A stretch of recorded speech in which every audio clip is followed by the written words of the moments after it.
Wow, butterfly. Bibihira ako makakita ng butterfly dito sa Australia. At lalo pa sa aking garden. Nice, beautiful. At malaki siya. Also found one day a tipaklong. Yan, na nakadapo naman doon sa puno ng bayabas. So, hinayaan ko lang sila. Kasi bibihira ako makakita sa kanila dito sa Australia. Lalo na dito sa aking garden.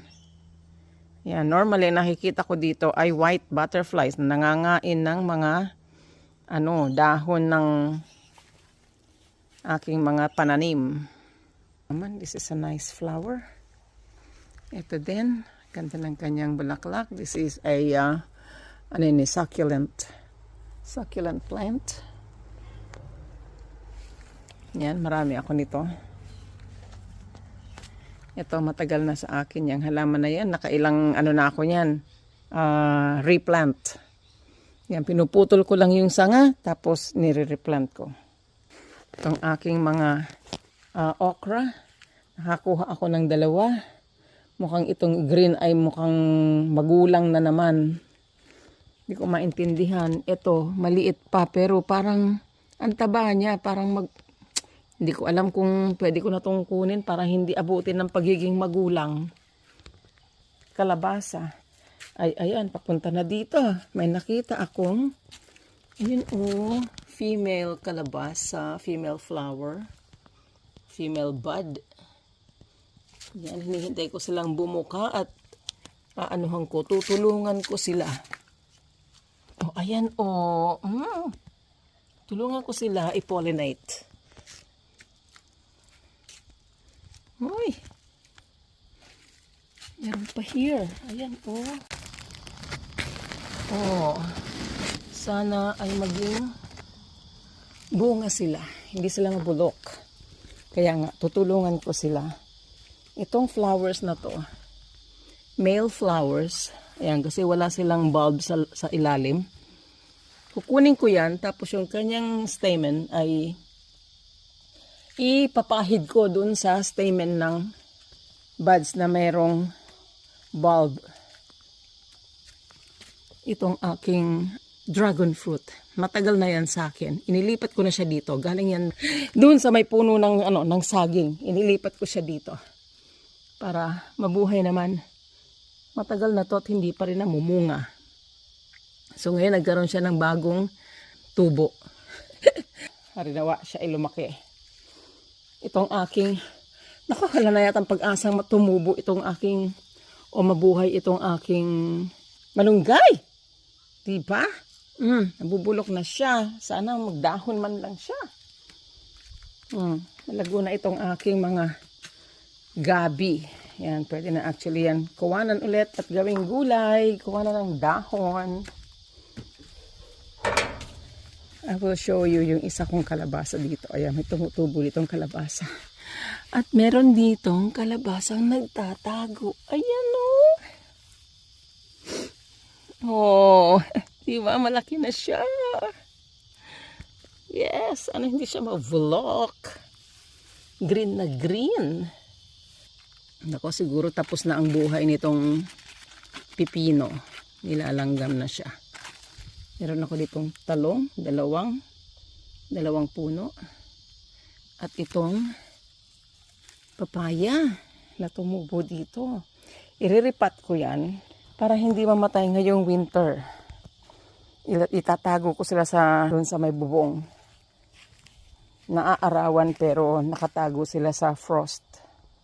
Para hindi mamatay. Hindi ako nabubuhayan. Namamatay sila pagdating ng winter. Minsan ko lang itinanim yan hanggang ngayon. Ilang taon na, 2-3 taon na yata.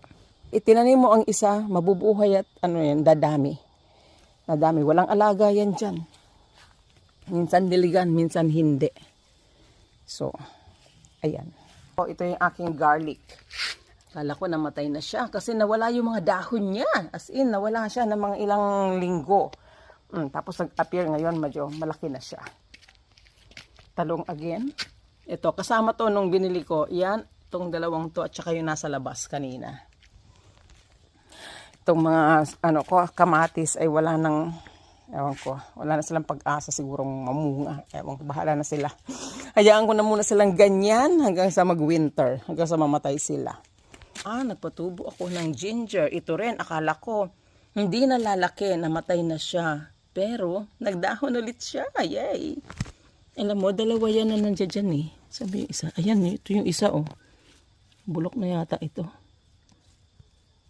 Ayan oh. Pero maybe, hayaan lang natin siya dyan. Baka siya ay mabuhay. Tapos ito ay avocado. Yan. Itong avocado, itatago ko rin yan. Yung naaarawan siya, nasisinaga ng araw pero nasa ilalim ng bubong para hindi sila mamatay. Yun din, avocado din yun. O, diba? Pinutulang ko to ng ng top para magsanga siya. Ayun, maganda eh. May mga sanga-sanga. Para medyo mababa lang siya. So, ayan, nag-uumpisa na siyang magsanga. O, diba? Marami na ako nakuha dito sa aking Baguio beans. Beautiful. Tapos, may nakita ako. Ito, maliit pa lang yan dati. Ganyan lang kaliit dati. Tapos ngayon malaki na siya. Nung chinek ko kay Google, ano pala siya? Saluyot! Di ba may saluyot ako? Yan, so hinayaan ko siya dyan para lumaki siya. Maka-harvest ako ng saluyot. Maganda yung kanyang dahon. Hindi pa kinakain ng insekto. That's very good. Ito ay mint. Lagay ako ng ganyang bulaklak. Maganda pala siya. Magtatanim pa ulit ako niyan, pagdating ng spring. Para dumami sila. Maganda yung kanyang bulaklak. Tsaka ito yata, kapag naglaglagan na itong mga niya, dried flowers, ay malalaglag sa lupa. Tapos, tutubo sila. Hindi na ako magtatanim na magtatanim. Malusog din ang aking tanglad. Diba? Tapos itong aking, malusak na itong aking masukal na ito sayote. Pero nakita ko na mumulaklak na siya. Kasi medyo matapos ako makapag-harvest nung spring ng mga ilang peraso, ay hinawala na ang kanyang mga bulaklak. Ayan, ngayon may mga bulaklak na siya. At may nakikita na akong mga baby, mga baby sayote. Yan, baby sayote. Diba? Marami sila. At may naririnig na akong mga buzzing ng mga bees. Ayan, meron ditong bees. Alam mo, maliliit yung bees namin dito. Ano yata to? Australian native yata ito. Ang tawag sa kanila. Hindi nyo makita. Mabilis silang lumipad. Hindi ko ma-focus ang camera. Pero yes, marami sila. So, mamumunga na to.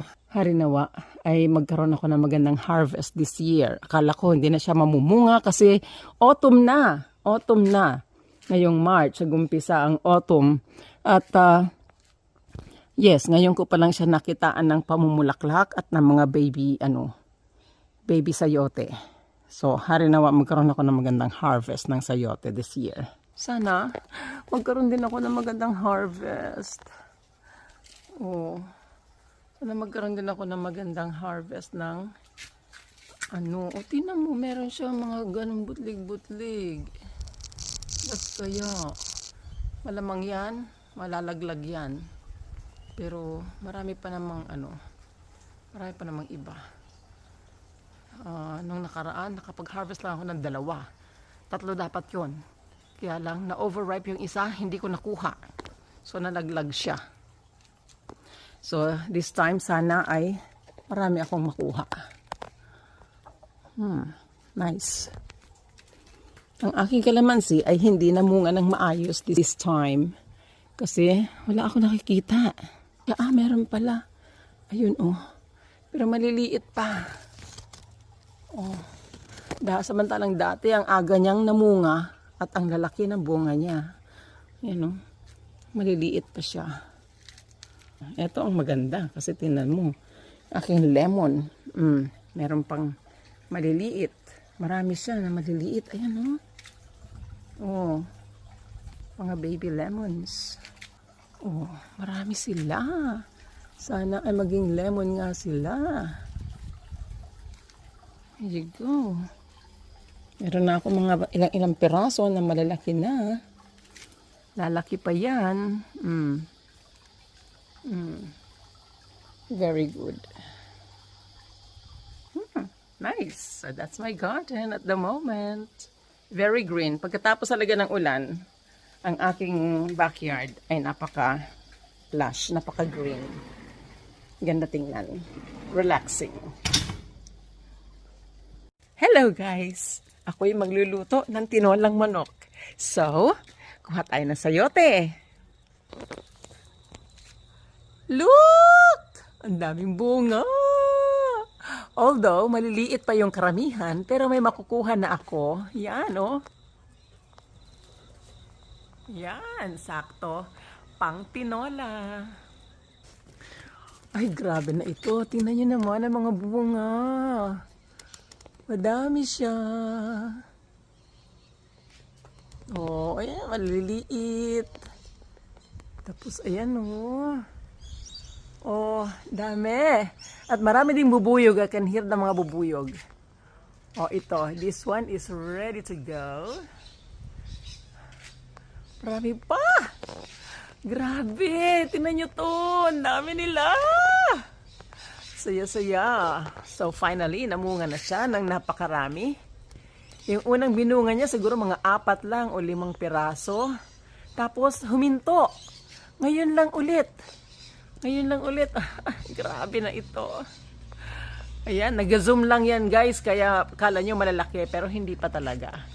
Pero napakarami niya. So, let's begin.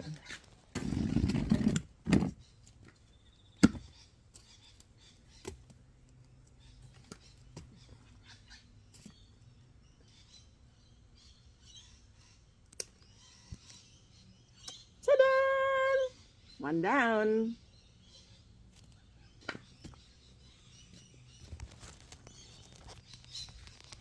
Yung sakto lang sa lulutuin ko ang kukunin natin now.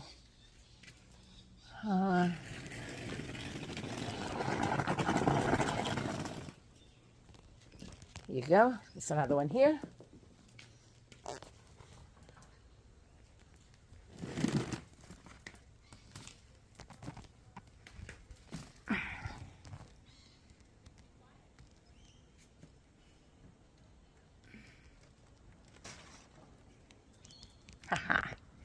Another one, maybe one more.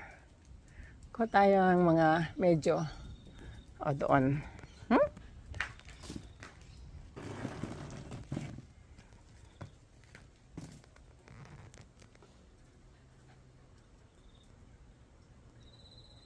Ito ba o ito? Siguro ito na lang.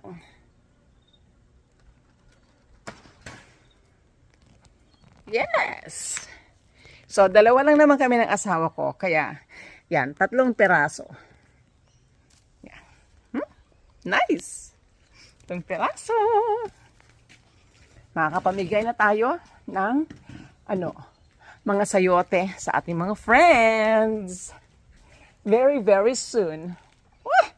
Ang ganda nila tingnan. There you go. Now it's time to cook chicken tinola. Here we go, guys. Ang ating tinolang manok with fresh chocos from the vine. Wow. So, dahil maraming chocos, dapat pala 2 piraso lang ang aking ginamit, ay wala tayong rice tonight. Yan. Ito lang kami. Ganyan lang. 1 bowl of, chicken soup. Beautiful. With sausawan, may calamansi juice yan.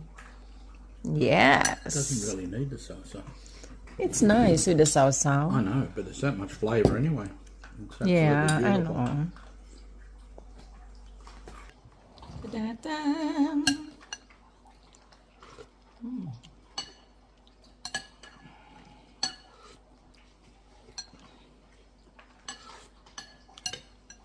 I should have a little plate for the buns.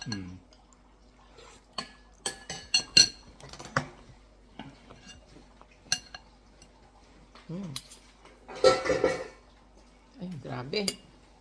Na-overcook. I think the choco is overcooked. Oh, they're soft, beautiful. Very soft. Yum. Pwede siyang i-mash for babies, you know, for little kids. Flavors, yum. It's sweetish when it's young, isn't it? Young and fresh.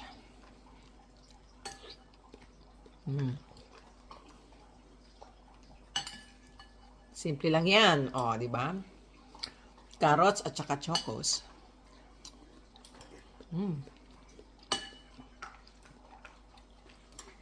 Meron pala akong puno ng tanim na, capsicum. Bell pepper ba? Kinuha ko yung dahon. Yan, nilagay ko rin dahon.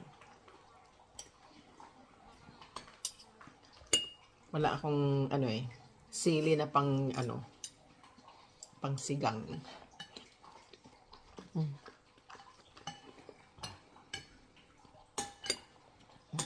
Laminess.